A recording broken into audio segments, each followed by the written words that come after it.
Welcome to the Deep Dive. We're the place you turn to when you want to go beyond the headlines and really understand complex research. And today, we're diving into something truly fundamental. It's a shift that's, well, it's really changing how we think about mental health. Exactly. We're moving away from this older idea of mental illness being purely, a chemical issue in the brain. Right. Towards understanding the profound physical impact of trauma. It's not just in the mind, it's in the body. Our source material today really zeroes in on the neuroscientists who've spearheaded this revolution. They're showing that so many conditions we label, well, they're often the direct result of trauma. Things like chronic anger, anxiety that just won't quit, feeling numb, disconnected. These aren't just personality quirks. The science suggests they're biological echoes of past experiences. So that's our mission for this deep dive, to unpack how traumatic experiences literally leave marks. On our minds, sure, but also on our emotions, our ability to feel joy, connect with others, even down to our biology and immune systems. We're getting into the embodied reality of it all. Okay, let's unpack this. And I think the place to start has to be just how incredibly common trauma actually is. It's not some rare event. No, not at all. It's often described as a hidden epidemic, really, especially when you look at what happens within families, within homes. The Centers for Disease Control, the CDC, they've gathered data on this, and frankly, the numbers are startling. Yeah, lay some of those out for us. What are we actually talking about here in terms of prevalence? Okay, well, get this. The CDC data suggests about 1 in 5 Americans experience sexual molestation as a child. 1 in 5, that's huge. It is. And think about physical abuse. About 1 in 4 Americans report being beaten by a parent, severely enough to leave a mark. Wow. And it extends into adult relationships, too. 1 in 3 couples, they engage in physical violence. And maybe even more insidiously, 1 in 8 people grew up witnessing their mother being beaten or hit. So for a huge number of people, the very place that's supposed to be safe wasn't. Exactly. Their developmental environment, their home base, was a source of terror, not security. Yeah. That fundamentally alters development. There was a comparison in the source material that really hit me. It compared the danger faced by soldiers in war zones to children at home. Yeah, that one's tough. It points out that for every American soldier deployed in a war zone, there are 10 children who are endangered in their own homes. 10 times the number. It just reframes where the biggest dangers often lie. And it highlights a massive difference when it comes to recovery. A soldier often has a defined enemy, maybe gets to come back to a community that understands, at least somewhat. Right, there's a context. But if the person hurting you is your parent, your caregiver, the person you depend on for survival, the brain, the body, it just can't reconcile that. There's no escape, and the safety system itself becomes the source of threat. It's a complete breakdown. It's easy to get lost in the scale of these numbers, so let's bring it down to the individual level. The sources talk about Tom, a Vietnam veteran. Right, Tom's story is pretty illustrative. Outwardly, he looked like he had it all figured out. Valedictorian, successful lawyer, married his high school sweetheart. The American dream, almost. Almost.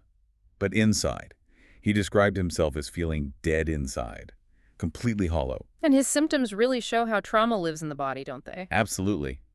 His success was almost like this rigid container holding back chaos. His nervous system was basically stuck on high alert decades after Vietnam. Things like fireworks, summer heat. Even dense trees, anything that reminded him sensorially of the jungle. It was unbearable. He couldn't tolerate it. So he had to avoid it all, spending holidays alone in his office drinking, just to cope. Exactly. Avoidance is a classic symptom, and that internal agitation, it didn't just stay inside. It spilled out as rage at home. He was scared of himself around his family. Yeah, he said he behaved like a monster with his wife and kids. He'd storm out, drink, do reckless things like speeding on his motorcycle. It's like his body was desperately trying to burn off that trapped survival energy. But maybe the worst part for him, according to the sources, was the numbness. The emotional numbing. That's often the most devastating symptom long term. He felt cut off, like he was behind a glass wall, watching his life but not feeling it. Unable to feel real affection for his wife, his kids, just these flashes of rage, then intense shame. Right. It shows how trauma severs that connection to yourself, to your own inner life, and obviously to others. Yeah. Purpose, joy, they just evaporate. And we know the specific event, the sort of frozen image that haunted him. Yes. The moment his whole platoon was wiped out in an instant. But it wasn't a story he remembered. It was fragments. Specifically, the image of his best friend, Alex. Face down in a rice paddy. He remembered a foot in the air, a scream, just these raw sensory snapshots. That's what kept his nervous system locked in the past. It wasn't a narrative memory, it was a physiological state. Hashtag 1.3, how trauma distorts perception and imagination. That idea of being trapped by these fragments, it makes you wonder how trauma messes with just basic perception, how you see the world right now. Yeah, and there's some fascinating early research on this using things like the Rorschach tests with veterans. Yeah. The ink blot tests. Right, where you're supposed to see something in an ambiguous shape. Exactly. And what they found was kind of two extremes. Some veterans would look at a neutral ink blot and immediately see their trauma. Like projecting it onto the present. Totally. There's an example of a vet named Bill who looked at one card and just yelled, "That's the child I saw blown up. You see the charred flesh, Or the blood spurting out." He wasn't just describing it, he was reliving it right there. The ink blot became the trigger. wow, the intensity is incredible. But the other reaction was just as revealing in a different way. It really was. Other veterans would look at the same ambiguous blot and just nothing. They'd say, "It's just ink," or they go completely blank. So they couldn't engage their imagination, couldn't find meaning or structure. Exactly. It suggests trauma can shut down that flexibility of mind. Yeah. So you either see the trauma everywhere, superimposing the past onto everything. Or you lose the ability to play with possibilities, to imagine, to create meaning. You just replay the old horror or you shut down. Right. You're stuck, either reliving the real or the projector's broken. There's no creative engagement with the present. To really grasp why this happens, why memory gets fragmented and perception gets warped, we need to look under the hood at the brain's wiring. Specifically, the difference between our survival brain and our thinking brain. Exactly. Let's call the survival part the emotional brain. This includes the really primitive parts like the reptilian brain, plus the limbic system. Its whole job is basically threat detection, survival central. And it signals danger really physically, right? That knot in your stomach, the racing heart. Precisely. It sends out hormonal alerts, these chemical squirts that create those visceral sensations.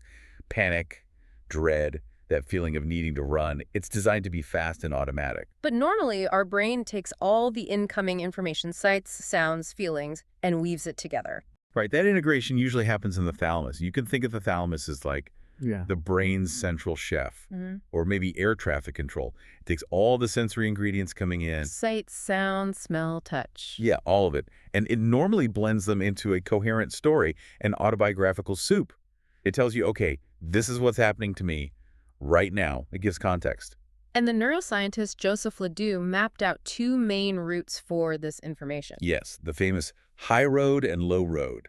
The low road is like the emergency escape route. It's super fast, bypasses conscious thought, goes straight to the amygdala, the brain's smoke detector, or alarm bell. That's your instant flinch, your jump scare reaction. Exactly. Pure, fast reaction. Yeah. Then there's the high road. This one takes a bit longer, goes up through the thalamus to the frontal lobes, the thinking part of the brain. Where we get logic, conscious awareness, planning, or response. Right. It allows for context, analysis, a measured reaction. But here's the crucial part. What trauma does to this system. What's fascinating here is, if the threat is too intense, too sudden, inescapable, the thalamus gets overwhelmed. It can't cook the soup. It can't integrate the experience. So the integration process just shuts down. Pretty much. Instead of a coherent memory, a story with a beginning, middle, and end, you get these raw, unprocessed fragments. The sight, the sound, the smell, the feeling. Yeah, encoded as separate pieces, stored mainly in the emotional brain, the amygdala. They're dissociated, disconnected from context, disconnected from time. The thinking brain, the frontal lobe, never got the chance to label it as over, as past. So it feels like it's always happening right now. Exactly. That's the terrifying immediacy of a flashback. It's not a memory, it's a sensory replay. Hashtag 2.2, the body's stress overload. And this breakdown in the brain has huge knock-on effects for the body's chemistry, like stress hormones. Oh, absolutely. Normally, when you face a threat, your body floods with adrenaline, cortisol, gets you ready to fight or flee. But once the danger passes, those levels are supposed to come back down, right? The system resets. Ideally, yes. But in people with PTSD, that off switch is faulty. The alarm bells just keep ringing softly or sometimes loudly in the background. So their stress hormones stay elevated. They take much, much longer to return to baseline. and they spike really high and fast in response to things that wouldn't bother someone else. A car backfiring, someone raising their voice. This system is just primed for danger constantly. Constantly mobilizing resources, pumping out stress chemicals. And living like that, constantly bathing your organs and brain in stress hormones, is exhausting and damaging. What does that lead to long term? The insidious effects are things like chronic memory problems, difficulty concentrating, constant irritability, terrible sleep. And down the line, it contributes to all sorts of physical health issues. Heart problems, autoimmune issues. It wears the body down. It's physically costly to be in that state all the time. Immensely costly. And this explains why traumatic memories are so different from ordinary, even painful memories. How so? Well, there was that study, the GRAND study, following WWII events for decades. It showed that even horrible combat memories tend to soften over time. People revise them, integrate them, find meaning. The brain sort of bleaches the horror, as they put it. Makes sense. You process it. But with PTSD, the traumatic memories often stay frozen, intact. They resist that revision process because they weren't properly encoded by the thinking brain in the first place. They remain these raw sensory fragments. Exactly, like the example of Julian in the source material. He couldn't tell you the story of what happened. He just had these flashes, an outstretched arm, the wood grain on a church pew, a specific feeling of panic. No narrative, just the raw data held in the emotional brain. Hashtag 2.3, the vagus nerve and social safety. Okay, so the brain's stuck in threat mode, the body's flooded with stress hormones. How does this impact our ability to connect with other people, to feel safe around them? Now we need to talk about the vagus nerve. It's a huge player here. It's the 10th cranial nerve, sometimes called the wandering nerve, because it connects the brainstem all the way down to our major organs, heart, lungs, gut. And it's key for social stuff. It's absolutely central to our ability to socially engage. There are different branches, but let's focus on two main ones relevant to trauma. First, there's the ventral vagal complex, the VVC. Okay, VVC, what does that do? Think of the VVC as your social engagement system. When it's active, it means you feel safe. It acts like a brake on your heart rate, slows it down, it helps you breathe deeper, it allows for connection. Like making eye contact, smiling, feeling calm with someone. Exactly. That feeling of being centered, maybe pleasantly interested or aroused in a social setting. Yeah. That's your VVC online. It's the biological foundation for feeling safe with others. So what happens with trauma? It breaks the system. It can, yeah. Especially in situations where you feel trapped, immobilized, you can't fight, you can't flee. Think of a terrified child being hurt or seeing a buddy trapped under fire. When there's no escape. Right. In those moments of inescapable terror, another, much older branch of the vagus nerve takes over. The dorsal vagal complex, or DVC. Okay, DVC. What's its function? The DVC is the shutdown response. It's the oldest, most primitive survival strategy. It causes your heart rate to plummet, your breathing becomes shallow, you might feel dizzy, or even faint. Like playing dead. Essentially, yes. It leads to dissociation, that feeling of being outside your body, numb, collapsed, that zombie-like state. It's the system's last resort when active defense fails. Wow. So trauma survivors might be flipping between high alert and complete shutdown. Precisely. They get stuck oscillating between hyperarousal, the fight-flight panic, and hyperarousal, the DVC shutdown, the numbness, the collapse. And that brings us to neuroception. Neuroception. What's that? It's our nervous system's ability to constantly scan the environment unconsciously for cues of safety or danger before conscious thought kicks in. Like a background radar. Exactly. And trauma fundamentally screws up that radar. The traumatized nervous system defaults to seeing danger everywhere, even when things are objectively safe. The VVC, the safety system, stays offline, making genuine connection and relaxation feel almost impossible. The world just feels dangerous all the time. This takes on a whole different dimension when the trauma happens early in life, during childhood development. Oh, absolutely. That's where attachment theory comes in, pioneered by John Bowlby. He talked about the need for a secure base. Meaning a reliable, loving caregiver. Right. Someone consistent who provides safety and comfort. That secure base is what allows a child to explore the world confidently, learn empathy, figure out how to manage their impulses. Trauma undermines all of that. You can almost see that secure base being built in real time when you watch a parent and infant interacting well, that back and forth. Yeah, that spontaneous dance of attunement, as Daniel Stern called it. It's this beautiful synchrony, the mirroring, the shared smiles. But it's not always perfect, right? There are mismatches. Crucially, yes. It's not about perfection. It's about the rupture and repair. The baby pulls hair, the mom yelps, the baby gets scared, The mom quickly repairs it, maybe with a tickle, a soothing voice. So the child learns that relationships can handle conflict. That connection can be restored after a break. Exactly. They learn that intense feelings are survivable and that others can help them regulate. But what if that repair doesn't happen? What if the caregiver is consistently misattuned, neglectful, or frightening? Winnicott called it the lack of a good enough mother. Right. If the caregiver consistently fails to tune in or responds inappropriately, the child starts to distrust their own inner world, their feelings, their sensations. They don't get validated, or worse, they're punished. So they learn to ignore their own body signals. They have to. To survive, they might become hyper-focused on the caregiver's state, trying to anticipate their needs or moods, essentially becoming the mother's idea of what the baby is. Losing touch with their own internal compass. Precisely. They shut down that crucial feedback from the body, the very source of knowing what feels good, what feels bad, what you want, what gives you purpose. It's a profound loss of self. In the scale of this, there was that finding from interviews with patients about feeling safe growing up. Yeah, that was genuinely shocking to the researchers. They asked patients, was there anyone you felt safe with as a child? And the results. 1 out of 4 patients, 25%, couldn't name a single person.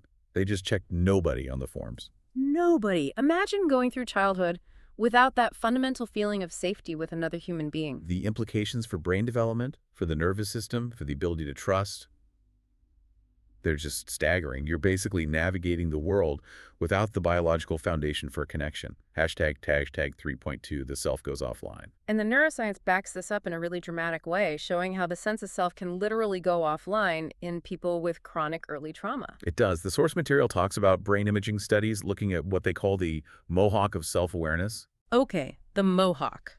What parts of the brain are we talking about? It's a network along the midline of the brain, including areas like the medial prefrontal cortex, MPFC, and the insula. These are key regions for interoception, sensing your internal bodily states, and for self-reflection. So, knowing if you're hungry, tired, anxious, and relating external events back to yourself, how does this affect me? Exactly. It's your internal monitoring system, your feeling of being you. In healthy people, these areas light up when they think about themselves or tune into their bodies. But in the scans of adults who had severe childhood trauma, It was the opposite. Almost no activation in these cell-sensing regions. Eerily quiet. wow. So what does that mean clinically? How does that show up in their lives? It shows up as that profound loss of purpose and direction we talked about. How can you know what you want, what you need, what path to take if you can't feel your internal signals? Decision-making becomes incredibly hard. Because you don't have access to that gut feeling, that inner knowing. Right. The proto-self, the very foundation of emotion and motivation, is offline.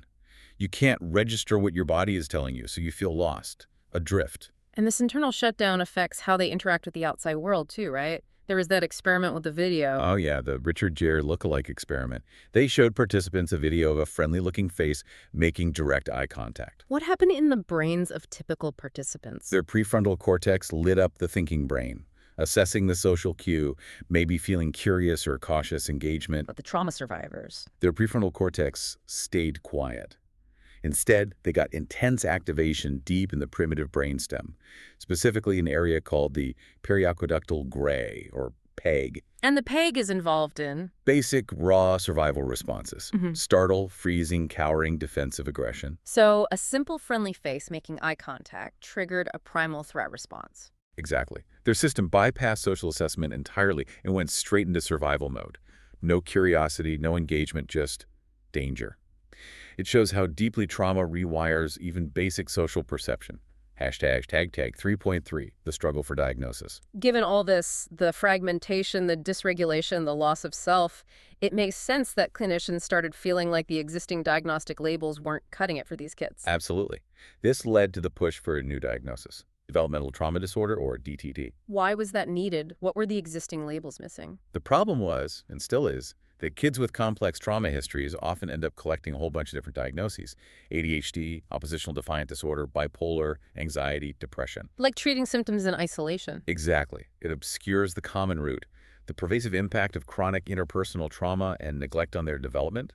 DTD was proposed to capture that cohesive picture. But the American Psychiatric Association, the APA, didn't adopt it in the DSM-5 back in 2011. Why not? Well, it's complicated. Part of it was institutional inertia, the difficulty of adding major new categories. Some argued it overlapped too much with diagnoses like borderline personality disorder. Even though DTD specifically focuses on trauma's impact during development. Right. The argument from proponents was that labels like BPD don't fully capture the developmental derailment caused by early trauma. Without DTD, they argue, we keep missing the underlying cause and just manage surface behaviors. And what are the core features that DTD was trying to capture? Pervasive problems with regulation, emotional, behavioral, physiological, difficulty with attention and concentration, and significant struggles in relationships, both with others and with themselves. And the behavioral dysregulation can look pretty extreme. It can. We see things like intense mood swings, sleep problems, but also really maladaptive coping mechanisms. Compulsive rocking, maybe compulsive masturbation, risky behavior. It's self-harm. Yes, tragically common. Cutting, burning, biting themselves. These are often desperate nonverbal attempts to either feel something when numb or to discharge overwhelming internal tension when self-regulation fails completely. The case of Aisha, the teenage girl in the source, really illustrates this. Her behavior, running away, high-risk sex, getting gang raped, it just doesn't make sense if you only label it depression. Exactly. But if you see it through the lens of DTD, of a system completely dysregulated by early abuse, her biological clock is sped up, her ability to assess risk is shot, she can't articulate her needs or protect herself. She's living in this world of pure action and impulse without that internal guidance system. Right. Her body's acting out the trauma, the lack of safety, the inability to set boundaries, because the pathways for conscious self-protection were never properly formed. Okay, so we've established trauma lives deep in the emotional brain and the body's physiology. This explains why just talking about it, using pure logic, the top-down approach often isn't enough, or can even be counterproductive. Right. If recalling the trauma shuts down the frontal lobe, the thinking brain, then simply asking someone to analyze it rationally isn't going to work very well. You need to address the underlying physiological state first. So the focus shifts to what the source calls limbic system therapy. What's the main goal there? It's fundamentally about restoring balance, helping the emotional brain and the rational brain communicate effectively again. The aim is to help the person stay within their window of tolerance. Let's unpack that term, window of tolerance. Okay, think of it as the optimal zone of arousal. When you're in the window, you can think clearly, feel emotions without being overwhelmed, learn new things, connect with others. You're functioning well. But trauma pushes you outside that window. Exactly. You get pushed either into hyperarousal, that's the fight or flight zone, feeling anxious, angry, overwhelmed, disorganized. Yeah. Or you fall into hyperarousal, the shutdown zone, feeling numb, empty, depressed, disconnected. So limbic therapy tries to widen that window, make it more stable. Precisely. It uses techniques, often starting from the bottom up, focusing on the body and sensations, to help regulate the nervous system. The goal is to bring the emotional brain back to its proper job, which is managing the body's background functions, instead of constantly sounding the alarm. So what are some of these bottom-up or body-focused approaches? EMDR comes up a lot. Eye movement desensitization and reprocessing. Yes, EMDR has become a really important tool. Francine Shapiro, who developed it, stumbled upon the idea that bilateral stimulation, like moving your eyes back and forth, seemed to lessen the distress of disturbing thoughts. How does it work in therapy? You recall the trauma while doing the eye movements. Essentially, yes. The therapist guides the client to briefly access the traumatic memory, the image, the feeling, the thought, while engaging in bilateral stimulation, which could be eye movements, taps, or sounds, alternating left and right. And the idea is this helps process the memory differently. The hypothesis is that it mimics some aspects of REM sleep, where the brain is naturally processing experiences and linking memories. It seems to help the fragmented, emotionally charged sensory data move from the amygdala, The alarm center. to the hippocampus and prefrontal cortex, where it can be integrated into a narrative, into a story that belongs in the past. So it doesn't erase the memory, but it changes its quality. Exactly. Patients often report that the memory loses its horrible immediacy. It feels more distant, less overwhelming. Like it becomes a memory about something that happened rather than feeling like it's happening now. Precisely. As one patient put it, before I felt each step. Now it's like a whole instead of fragments, so it's more manageable. It transforms the raw salt into a contained piece of the past. Another fascinating approach mentioned is neurofeedback. This sounds like directly training the brain. It is, in a way. It's about changing the brain's actual electrical activity patterns, the brain waves. How do you know what patterns to change? It usually starts with a key EEG, a quantitative electroencephalogram. It's like a map of the brain's electrical activity, highlighting areas that might be overactive or underactive compared to norms. And trauma often shows specific patterns. Yes, common patterns include things like too much slow wave activity, like theta or delta, in the frontal lobes, which is linked to poor focus and executive function, or maybe excessive high-frequency beta waves associated with anxiety and hypervigilance. So neurofeedback tries to retrain those frequencies. Exactly. Sensors are placed on the scalp, and the person gets real-time feedback, maybe sounds or visuals on a screen, when their brainwaves move into a more desirable pattern. The brain learns, through operant conditioning, to produce more of the healthy frequencies and less of the dysfunctional ones. And this can work even when talk therapy is too difficult. That's one of its strengths. The case of Lisa in the source material is powerful. She had severe dissociation, couldn't tolerate talking about her trauma. What happened with neurofeedback? They targeted her right temporal lobe, a key area for fear processing. She always heard this hum of low-level conversations in her head. After about 6 months of training, that specific brain area, The hum stopped. the hum, disappeared, and she stopped dissociating. Her own words were, "I integrated, I guess, everything just came together." It suggests the brain literally rewired itself towards coherence and safety without her having to consciously process the trauma through talking. There were also results with veterans, right? Alpha theta training. Yes, significant results with Vietnam vets with chronic PTSD. Alpha theta training rewards the brain for entering that twilight state between waking and sleep, a state very receptive to learning and integration. They combine this with positive imagery. And saw real improvements. High rates of improvement, yes. It taps into the brain's own capacity for reorganization and healing when given the right conditions. #tag 4.4 body-centered and communal healing. So EMDR works on memory and neurofeedback on brainwaves. But the source is also stressed just getting back in touch with the body itself. Absolutely fundamental. Recovery means feeling safe inside your own skin. That physical sense of safety has often been destroyed by trauma. So things like massage. Therapeutic massage, yes, or movement practices like Feldenkrais, Tai Chi, Qigong. Anything that promotes mindful awareness of bodily sensations in a safe context. Touch is the most basic way we have of calming distress, activating that VVC safety system. And even simpler than that, breathing. The simplest and most powerful tool we all have. Just consciously slowing down your breath, especially making the exhalation longer than the inhalation. That directly stimulates the vagus nerve, right? The parasympathetic system. Exactly. It's like manually applying the brake to the nervous system's arousal. Hmm. You're telling your body, okay, the danger has passed, you can calm down. And the research backs this up. Yoga for PTSD. Yes, a study showed just 10 weeks of regular yoga practice led to significant reductions in PTSD symptoms, even in people who hadn't responded well to other treatments.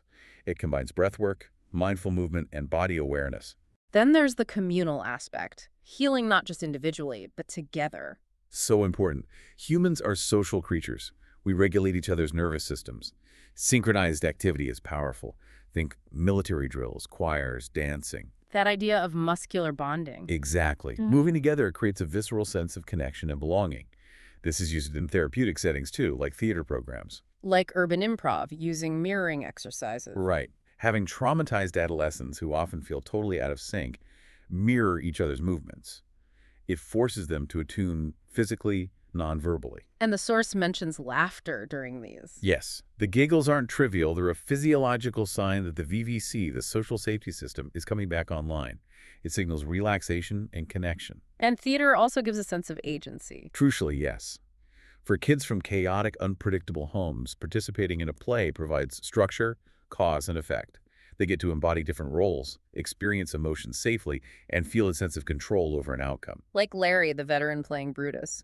Yeah, a man with dozens of hospitalizations, finding profound healing by embodying the agency and conflict of a Shakespearean character. He was processing trauma through action and narrative, perhaps without ever needing to label it as such. #OutUTRO. So if we connect this to the bigger picture, what all this research points to is that we can't effectively heal trauma by just treating symptoms in isolation. We have to understand its deep roots in our biology, in our nervous system, and in our social connections. Right. The big takeaway for you, the listener, is that trauma literally changes the brain and body. It impairs self-regulation, connection, even your sense of self. And this is the hopeful part. There's real hope. We have Yeah. these evidence-based approaches, EMDR, neurofeedback, body-based therapies, communal practices that can actually help rewire those affected brain circuits. They can bring those areas back online. Healing is possible. Mm. Integration is possible. It is. But knowing this individually isn't enough. There's a societal responsibility here. Understanding the biology of trauma forces us to look at prevention and support systems. Especially for children. Absolutely. Things like high-quality early childhood education, support for new parents, home visitation programs like they have in some other countries. These aren't just nice-to-haves. They're essential for building secure attachments and resilient nervous systems from the start. They are a biological necessity. And there's an economic argument, too, isn't there? Investing early saves money later. Hugely. The estimate mentioned is that every dollar invested in good early childhood programs saves about $7 down the road. How does that saving happen? Fewer costs related to juvenile delinquency, special education, chronic health problems, incarceration, unemployment. You pay for the consequences of trauma one way or another. Prevention is simply far cheaper and obviously far more humane. So, as a society, we have this choice. We can keep cutting things like school recess, gym classes, arts programs, things that actually promote regulation and joyful engagement. Or we can actually follow the science. We can acknowledge that trauma is arguably our biggest public health issue and start investing seriously in creating safe and supportive environments, especially for kids. Which brings us to a final provocative thought from the source material. It contrasts incarceration rates. Yeah. The U.S. locks up about 781 people per 100,000. Compare that to a country like Norway, which invests heavily in safe childhoods and social support. Their rate is around 71 per 100,000. A tenfold difference. Massive. So the question to leave you with is, what could happen in our society if we truly absorb the lesson that the body keeps the score? What if we shifted resources towards building that foundation of safety and connection early on based on this understanding? What might change? Something powerful to consider. Thank you for joining us for this deep dive.